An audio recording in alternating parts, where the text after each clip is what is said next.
لقد خلقنا الانسان فی کبد، بے شک ہم نے انسان کو بڑی مشقت میں پیدا کیا ہے۔ سورہ انشقاق کے اندر بھی اس طرح کی آیات آئی تھی، میں نے ڈیٹیل گفتگو کی تھی کہ ہر شخص مشقت میں پیدا کیا گیا ہے، پیدائش سے لے کے مرتے دم تک انسان مشقت میں، خصوصاً جب وہ جوانی کی عمر میں قدم رکھتا ہے تو مشقت میں اضافہ ہو جاتا ہے،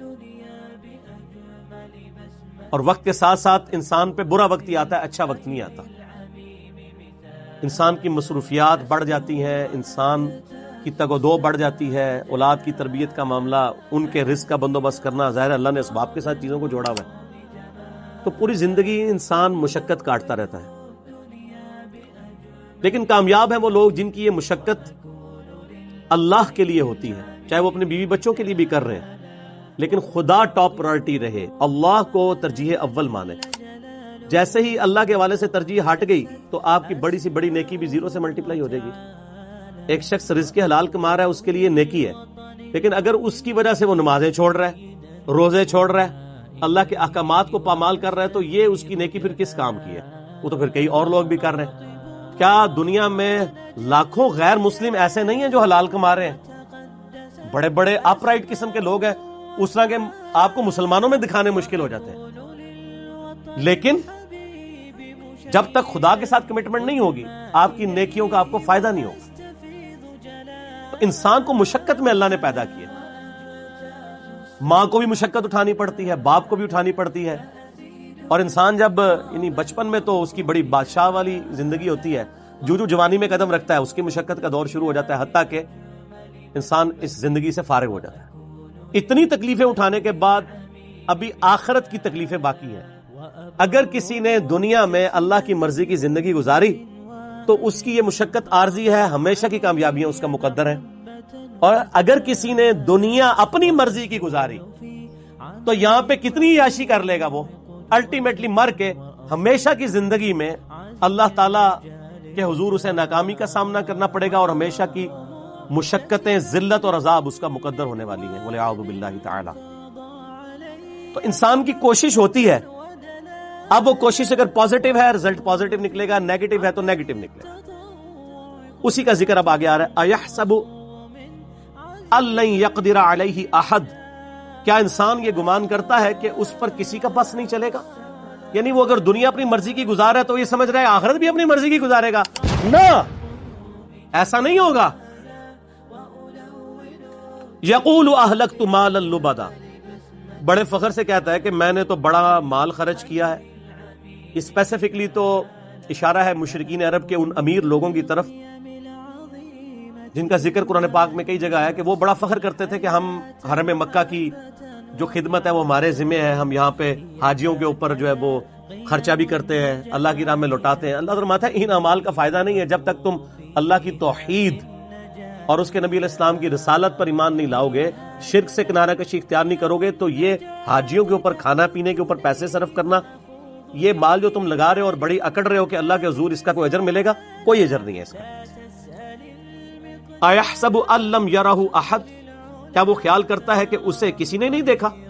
اس کو نہیں پتا یہ تم لوگ کس لیے کر رہے ہو، وہ کرتے تھے صرف اپنی عمارت کو جتانے کے لیے، ریاکاری کے لیے، لوگوں پہ اپنی جو دولت ہے اس کا روب ڈالنے کے لیے۔ جس طرح آج کل بھی آپ دیکھتے ہیں لوگ مساجد کے اندر وضو خانے بنواتے ہیں، ٹوائلٹس بنواتے ہیں، قالین ڈلوا لیتے ہیں، تو باقاعدہ وہ کئی جگہ پہ تو دیکھا گیا نیم پلیٹ لکھوا دیتے ہیں کہ وضو خانہ فلاں کے لیے ہوا ہے، فلاں کے سالے ثواب کے لیے۔ بھائی اگر سالے ثواب کے لیے بھی ہے تو اللہ کو تو پتا ہے نا، آپ کے لکھنے کا تو اللہ محتاج نہیں ہے، نیکیوں کو تو چھپانا چاہیے، یہ خطرہ ہے کہ آپ کی نیکیاں برباد ہو جائیں۔ اور کئی لوگ تو جو ہے وہ حرام کے مال سے جو ہے اس طرح کے معاملات چل رہے ہوتے ہیں ان کے، اور وہ یہ سمجھتے ہیں کہ ہم اللہ کی راہ میں تھوڑا سا پیسہ خیرات کر کے اپنے باقی کے مال کو حلال کر لیں گے، ایسا نہیں ہوگا۔ اللہ تعالیٰ بہت غیرت مند ہے۔ صحیح مسلم میں حدیث ہے قیامت والے دن ایک سخی کو، ایک شہید کو اور ایک قاری کو بلایا جائے گا۔ اللہ تعالیٰ شہید سے پوچھے گا تجھے میں نے اتنی صحت دی، گیون سرکمسٹانسز تیرے لیے فیوریبل کیے، تو نے اس کے بدلے میں میرے لیے کیا کیا؟ وہ کہے گا یا اللہ میں نے جان دے دی، اور کیا کرتا؟ سب سے بڑی قربانی یہی ہو سکتی۔ اللہ فرمائے گا تو نے جان اس لیے دی تاکہ لوگ تجھے کہیں بڑا بہادر ہے، تو تجھے دنیا میں لوگوں نے بڑی تعریف کی تیری، تجھے دنیا میں اجر مل چکا ہے اس ریاکاری کا، اوندا منہ کر کے دوزخ میں ڈال دیا جائے گا۔ بولے اعوذ باللہ تعالی اللہم اجرنا من النار، آمین۔ سخی سے اللہ پوچھے گا تجھے اتنا مال دیا تھا، تو نے میرے لیے کیا کیا ہے؟ کہ یا اللہ میں نے اتنا صدقہ اور خیرات کیا تیرے علم میں، حتیٰ کہ میں نے مسجدوں میں نیم پلیٹ بھی اپنے نام کی لگوائی ہے، تجھے نظر نہیں آتی وہ پلیٹیں؟ یہ میں کہہ رہا ہوں اس کی ایکسپلینیشن۔ اللہ فرمائے گا تو نے اس لیے سب کچھ کیا تاکہ لوگ کہیں بڑا سخی ہے، تو دنیا میں تیری بڑی تعریف ہوئی ہے۔ آج بھی آپ دیکھ لیں، میں نام لیے بغیر کہتا ہوں، لاکھوں کے دسترخوان روزانہ کے چلا رہے ہیں حرام کے مال کے اوپر، اور لوگ ان کی بڑی تعریف بھی کرتے ہیں، دیکھیں جی چلے جو کچھ بھی ہے غریبوں کو کھلا بھی تو رہا ہے نا۔ یہ کرائٹیریا دنیا میں ٹھیک ہے، یہ فرزانہ ڈاکو والا معاملہ جو ہے نا، وہ کہ بھی ایک ڈاکو وہ امیروں سے لوٹ کے غریبوں کی مدد کرتا تھا، یہ فلموں میں اچھا ہے، اللہ تعالیٰ کے لیے نہیں ہے۔ اللہ تو ایک کسی بھی کریٹیکل ریزن کی وجہ سے زیرو سے ملٹیپلائی کر دیتا ہے سب کچھ، بے پرواہ ہے نا۔ سر آپ اپنی داڑھی پگڑی نمازوں سے اور بڑے بڑے دسترخوانوں سے عوام کو دھوکہ دے سکتے ہیں، اللہ کو نہیں۔ صحیح مسلم میں حدیث ہے، اللہ تعالیٰ تمہارے شکلوں اور تمہارے مال کو نہیں دیکھتا، دلوں اور اعمال کو دیکھتا ہے۔ شکل بھی نہیں دیکھنی اور مال بھی نہیں دیکھنی۔ آپ لوگ کیا دیکھ رہے ہوتے ہیں؟ بڑا نورانی چہرہ ہے، اللہ کا کتنا کرم ہے اس پہ، کتنی دولت ہے، اور اللہ کا فرما رہا ہے دل اور اعمال۔ حتیٰ کہ صحیح بخاری میں آتا ہے، اور اس کا ذکر اشارتاً سورہ توبہ میں بھی آیا ہے، جب نبی علیہ السلام نے اپیل کی نا غزوہ تبوک کے موقع پر، رومن امپائر سے لڑنا تھا، سب سے بڑی سپر پاور، تو چندے کی اپیل کی، تو ایک صحابی نے پوری رات ایک یہودی کی یعنی مزدوری کرنے کے بعد اس کو ایک مٹھی جو ہے نا وہ کھجوریں ملی معاوضے کے طور پہ۔ بارٹر سسٹم تھا نا، ضروری نہیں کرنسی ملتی تھی، کھجوریں مل جاتی تھی، جو کے دانے مل جاتے تھے، گندم مل جاتی تھی، اور وہ ایک مٹھی کھجور لا کر نبی علیہ السلام کے پاس پیش کرتا ہے کہ میری طرف سے یہ جہاد کے لیے قبول کر۔ وہاں پہ منافقین ہوتے ہیں جو اوپر سے مسلمان ہیں، وہ آپس میں ایک دوسرے سے ٹھٹا مذاق کرتے ہیں کہ یہ دیکھو ایک مٹھی کھجور سے کیا فرق پڑنا ہے، اور نبی علیہ السلام اتنے خوش ہوتے ہیں کہ آپ علیہ السلام ان کھجوروں کو وہ جو جتنا مال ہے اس کے اوپر یوں بکھیرتے ہیں اور فرماتے ہیں یہ سب پہ بھاری ہے، پیچھے اخلاص ہے نا۔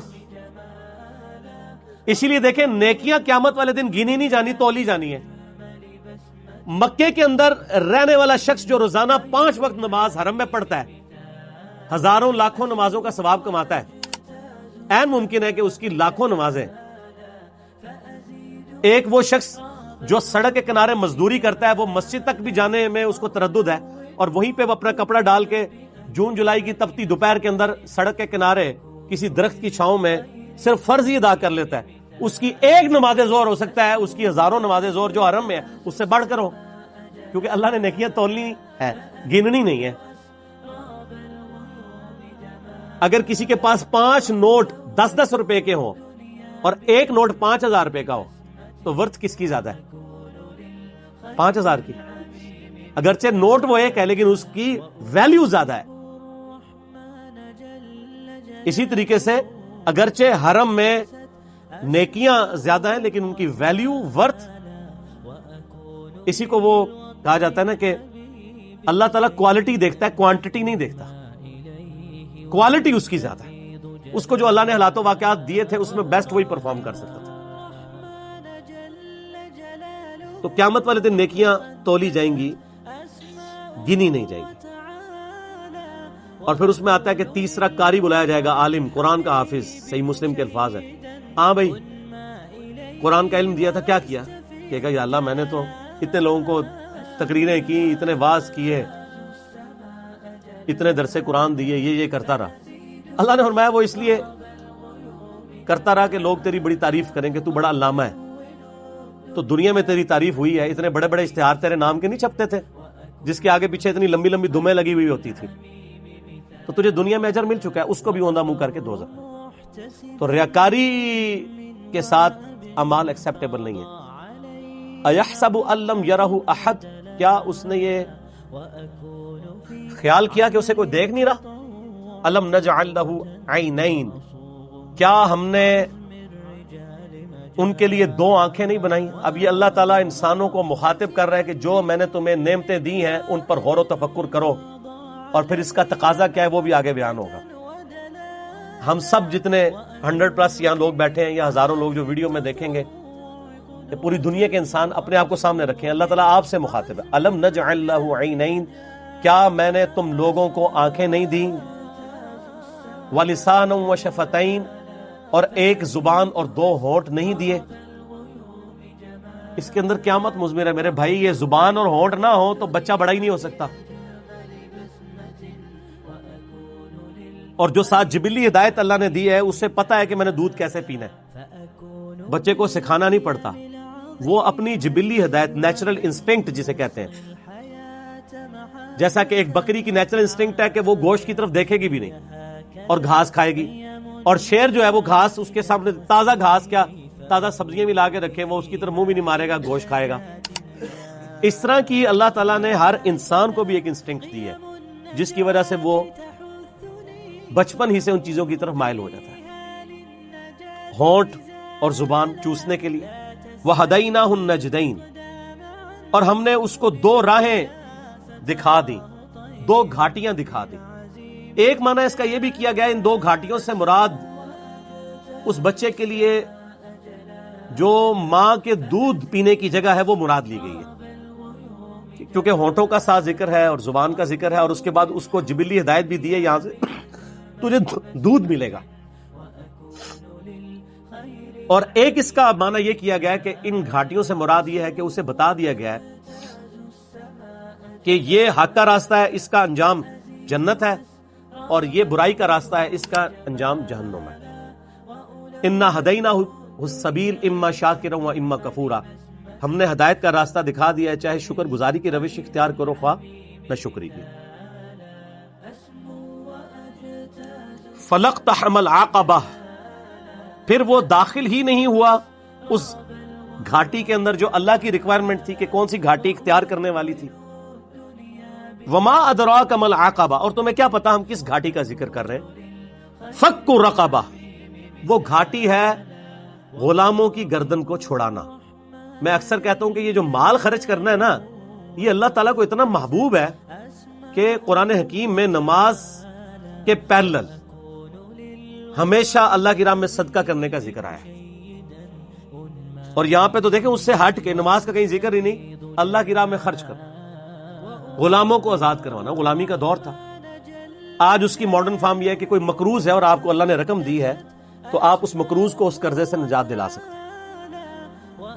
او اطعام فی یوم ذی مسغبہ, یا بھوک والے دن قحط کے عالم میں کسی بھوکے کو کھانا کھلانا. یہ ہے وہ گھاٹی جو تمہیں عبور کرنی ہے, یعنی جیب ڈھیلی کرنی ہے اللہ کے لیے.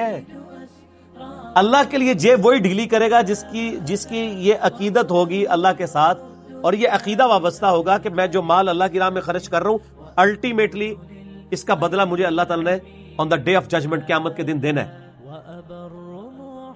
دنیا میں تو اگر آپ سے گورنمنٹ کہے کہ آج 10 روپے خرچ کرو, ہفتے بعد 1 لاکھ روپے لے لینا, تو سب لوگ کہیں گے جی ہمارے پاس تو کافی پڑے ہوئے گھر, یہ بھی لے لیں. اور لاکھ کے ساتھ ڈبل شاہ کے کئی واقعات آپ کے ملک میں نہیں آتے. اور اللہ کیا فرما رہا ہے سورہ البقرہ میں, 700 گنا تک کر کے لوٹاؤں گا, 700 گنا. اور یہ فرمایا جس کے لیے چاہوں گا اس سے بھی زیادہ اس کے لیے لوٹا دوں گا. اتنا بڑا پروفٹ تو کوئی بھی نہیں دیتا. اور اس دن جس دن کی کرنسی صرف نیکی ہے قیامت کے دن, قرآن حکیم میں کئی جگہ آیا نا, اگر کسی شخص کو یہ اختیار دیا جائے کہ اس زمین اور اس کے مثل اور سونا, پوری زمین جتنا سونا بھی خیرات کر دیا جائے, تو کہے گا یا اللہ میں خیرات کرتا ہوں مجھے دوزخ سے رہائی مل جائے. تو یہاں تو اللہ تعالیٰ آپ سے اتنا بڑا سونا ڈیمانڈ نہیں کر رہا. گیون سرکمسٹانسز میں جو جتنا افورڈ کر سکتا ہے اللہ کی راہ میں خرچ کرے. بھوکے کو کھانا کھلانا, اور یہ کھانے کھلانا چاہیے. آج کل یہ جو بھوکے جعلی قسم کے پھر رہے ہیں نا زیادہ تر, ان کو بھی جو ہے نا ایڈریس کرنے کا بڑا آسان طریقہ ہے. جو کہتا ہے نا جی میں نے روٹی کھانی ہے, مجھے 10 روپے دیں, اس کو کہ چلو روٹی کھلا دیتے ہیں, آؤ ہوٹل پہ بیٹھو کھاؤ روٹی, پیمنٹ کر دوں گا. وہ بیسیکلی پیسہ مانگنے کے لیے انہوں نے ایک جو ہے ذریعہ اڈاپٹ کیا ہوا ہوتا ہے. انہوں نے وہ روٹی نہیں کھانی ہوتی ہے، وہ پروفیشنل ہوتے ہیں. لیکن یہ یاد رکھیے گا قرآن حکیم میں ایون اگر کوئی پروفیشنل بیگر بھی، کوئی بھکاری آپ کے پاس آ جاتا ہے، آپ کو یہ اجازت نہیں کہ آپ اسے ڈانٹیں. آپ ڈانٹیں گے نہیں اسے، بلکہ آپ اس کو جو ہے وہ پیار محبت کے ساتھ جو ہے وہ اس کے راستے کے اوپر چلا دیں گے. اسے کہیں گے بھائی اللہ تعالیٰ آپ کی مدد فرمائے. ڈانٹنے کی اسلام میں اجازت نہیں ہے. اگر آپ پیسے نہیں دے سکتے تو یہ حق آپ کو کس نے دیا کہ آپ کسی کو ڈانٹیں؟ آپ نے کیا اس شخص کو خریدا ہوا ہے کہ آپ اسے ڈانٹیں گے؟ کوئی آتا ہے آپ اس کو دعا ہی دے دیں کہ اللہ تعالیٰ آپ کی اس پریشانی کو دور فرمائے. اور اگر کوئی روٹی کا طلبگار ہے اور آپ کھلا سکتے ہیں تو ہوٹل پہ اس کو لے جائیں، کھلا دیں. اور آپ دیکھیں گے اکثر لوگ ہی فارغ ہو جاتے ہیں. کئی لوگ مسجدوں میں کھڑے ہوتے ہیں، او جی جیب کٹ گئی ہے، فلاں شہر جانا ہے، کرایہ چاہیے. آپ ان کو اگر کہیں کہ ہاں آپ کو بس میں بٹھا دیں تو 100 میں سے شاید 2 یا 3 بندے تیار ہوں گے. تو مقصد تو ان کا جانا تھا. میں تو یہی کرتا ہوں، اگر کسی کو اس طریقے سے معاملہ ہو تو میں تو پھر اس کو بس میں بٹھا کے آتا ہوں، کنڈکٹر کو کرایہ اس کے ہاتھ میں، اور ساتھ کیا کہتا ہوں کہ اگر یہ اترے تو کرایہ تیرا. چلو اس غریب کے کام آ جائے نا، اس کو نہیں دینا جس نے 2 نمبری کی ہے، جھوٹ بولا ہے. اگر ایسا کوئی کرے تو یتیمن ذا مقربہ، یا یتیم جو کہ رشتہ دار بھی ہو اسے کھانا کھلایا جائے. او مسکینن ذا متربہ، یا مسکین جو ہے جو خاک نشین ہے، مٹی پہ بیٹھنے والے جن کے پاس جگہ بھی نہیں ہے، ان کو کھانا کھلانا، یہ اللہ تعالیٰ کے حضور نیکیوں میں سے ایک نیکی ہے. ثم كان من الذين آمنوا وتواصوا بالصبر وتواصوا بالمرحمہ، پھر اس کے بعد ایمان والوں سے جو ایک دوسرے کو نصیحت کرتے ہیں صبر کی، اور ایک دوسرے کو رحمت کی نصیحت کرتے رہتے ہیں. دیکھیں اللہ کی راہ میں صدقہ اور خیرات کرنے کے بعد اللہ تعالیٰ نے ایمان لانے کا ذکر کیا ہے، اور اللہ کی راہ میں جو صبر و استقامت ہے اس کا ذکر کیا ہے، صرف امپورٹنس بتانے کے لیے کہ اللہ کی راہ میں جیب ڈھیلی کرنے کی کتنی امپورٹنس ہے. ایمان لانے والے، صبر اختیار کرنے والے اور صبر کی تلقین کرنے والے، یہ تو خیر ڈیٹیل آگے سورۃ العصر میں آئے گی نا. جو 4 کامیابی کے لیے شرائط ہے ان میں آخری 2 شرائط یہی ہیں کہ آپ نے حق بات کی تلقین کرنی ہے اور صبر کی تلقین کرنی ہے. اولئک اصحاب المیمنہ، یہی وہ لوگ ہیں جو قیامت والے دن دائیں ہاتھ والے ہوں گے، یعنی ان کا نامہ اعمال ان کے دائیں ہاتھ میں دیا جائے گا. والذین کفروا، وہ جو انکار کرنے والے ہیں، ناشکری کرنے والے ہیں، بآیاتنا، ہماری آیات کی، ہم اصحاب المشأمہ، وہ لوگ ہوں گے بائیں ہاتھ والے. علیہم نار مؤصدہ، ان پر قیامت کے دن آگ چھا رہی ہوگی. بولے اعوذ باللہ تعالی اللہم اجرنا من النار، آمین. یہ قرآن کا اسلوب ہے کہ جب بھی اہل ایمان کا ذکر ہوتا ہے نا تو ساتھ ہی ساتھ فاسقین کا اور اہل جہنم کا بھی ذکر ہوتا ہے. اہل جنت کا ذکر ہوتا ہے تو اہل جہنم کا بھی ذکر ساتھ میں ہوتا ہے، کیونکہ دونوں چیزیں پیرلل میں ہیں. صرف یہ نہیں ہے کہ میٹھی نیند آپ کو سلا دیا جائے، تصویر کا دوسرا رخ بھی دکھایا جاتا ہے کہ بھائی بڑے معاملات سخت ہونے والے ہیں.